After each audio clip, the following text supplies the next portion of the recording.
There are mistakes that affect new foreigners who they trying to get residency here in Mexico. In this video, I'm gonna share with you those mistakes that you need to avoid if you want to get your residency with success. Keep watching. Hey guys, thank you for being here. Yes, today I'm gonna share with you certain mistakes that honestly foreigners when they trying to get residency here in Mexico make every day. For example, always I told you that if you are able to do this procedure, navigate with this procedure for your own, it's okay trying to do it. Everyone can do it. Honestly, it's very easy. Only you need to understand the process. But those mistakes always are together with any foreigner trying to do this process. The first one is comes to Mexico as a tourist. I know in certain social media there are foreigners who they convince you comes to Mexico as a tourist with a guarantee to become residency. Guys, there are a lot of options that you are able to get residency here in my country, but no overstay your visitor permit, tourist. You have that guarantee to become residency. Why? Because only one category is the only option that you are able to get residency here in my country. Which family you need? If you don't have a wife, Mexican citizen, or maybe someone who is resident here in my country, or maybe your child didn't born here, you are not able to get residency here in my country only because you are tourist.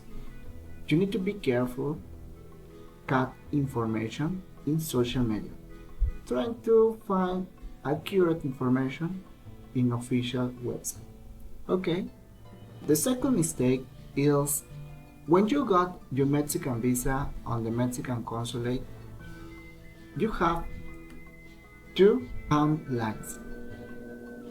First is a timeline out of Mexico. For example, your Mexican visa have this expiration for 180 days.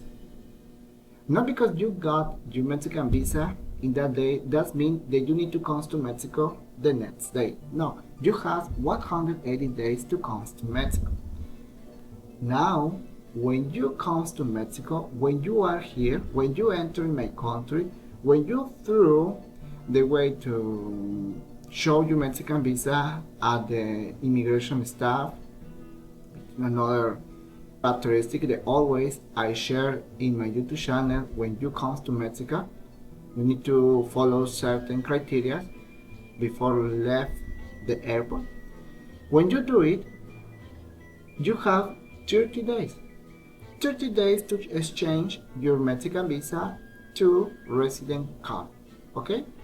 It's important for you to respect those 30 days because it's the only guarantee that you have to recover your resident card. Many foreigners forget this timeline because when they enter here in Mexico, before go to INM, they go to any entertainment tourist place and left this obligation in the end, trying to avoid it.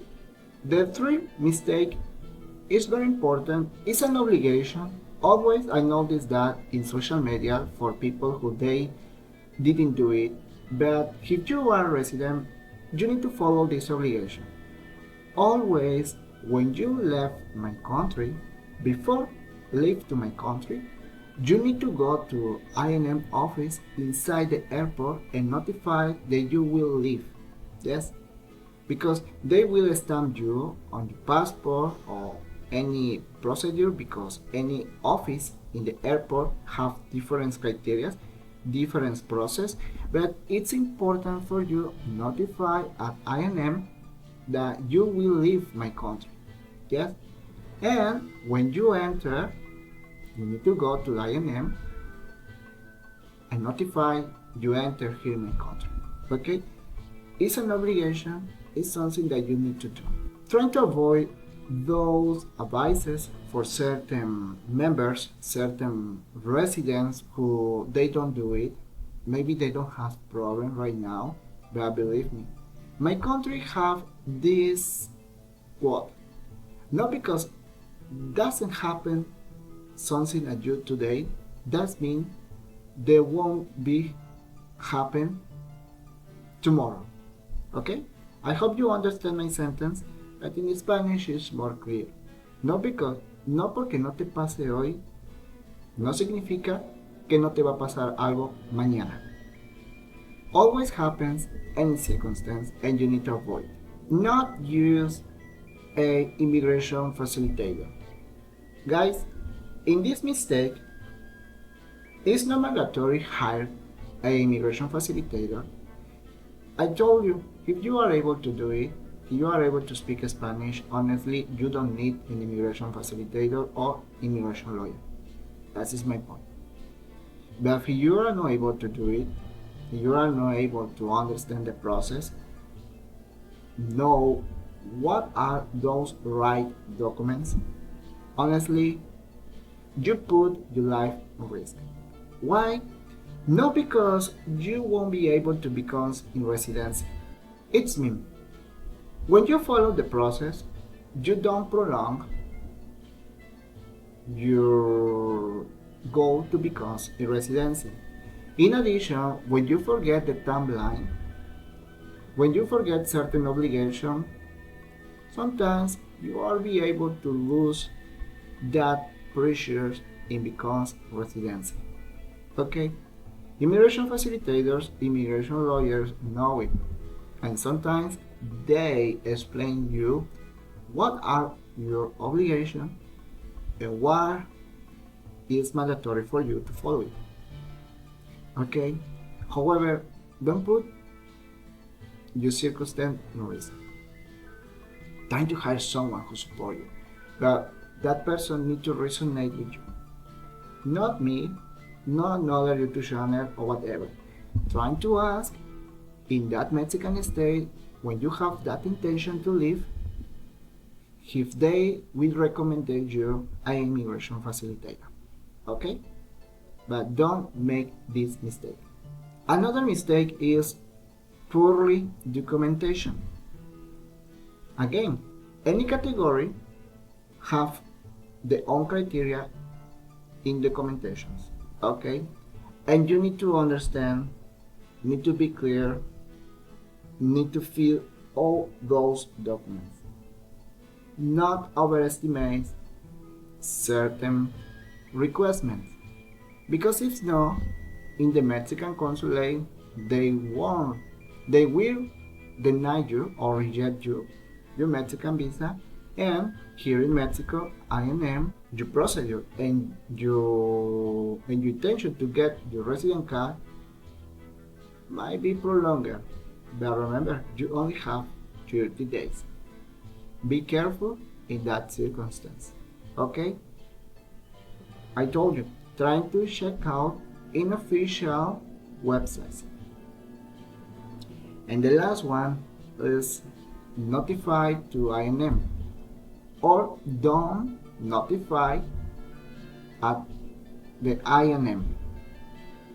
When you are residency, no matter whether you are temporary or permanent residency, you have obligations. What are those obligations? Your address change, notify your name change, and the last one mistake is not notifying the INM. In this point, you need to understand that no matter what, if you are temporary or permanent residency, you have obligations. Those obligations is very important for you notify at INM, because if you don't do it, that small detail might be affect your procedure in futures or affect future procedures in INM. Yes, you need to notify when you change your address, when you change your name, when you get married, when you get a work here in my country, you need to notify me.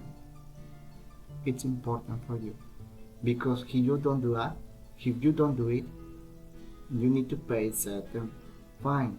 Sometimes not notifying those obligations, when you will renew your resident card, unfortunately, those small details prolong your process in renew your resident card. Okay guys, well, that's it in this video. I hope those mistakes make sense at you. Please try to follow those advices, because if you are that person, that foreigner who have goal get residency here in Mexico, avoid those mistakes. Guys, before to go, I'm gonna recommend it with you in this video, because in this video I share with you my real opinion why you need to know before comes to Mexico. Thank you so much for watching. Don't forget to subscribe to this channel. If you're trying to find someone to support you handle your case, your immigration case, try to contact me. I'm gonna help you. Nos vemos en la próxima. Hasta pronto.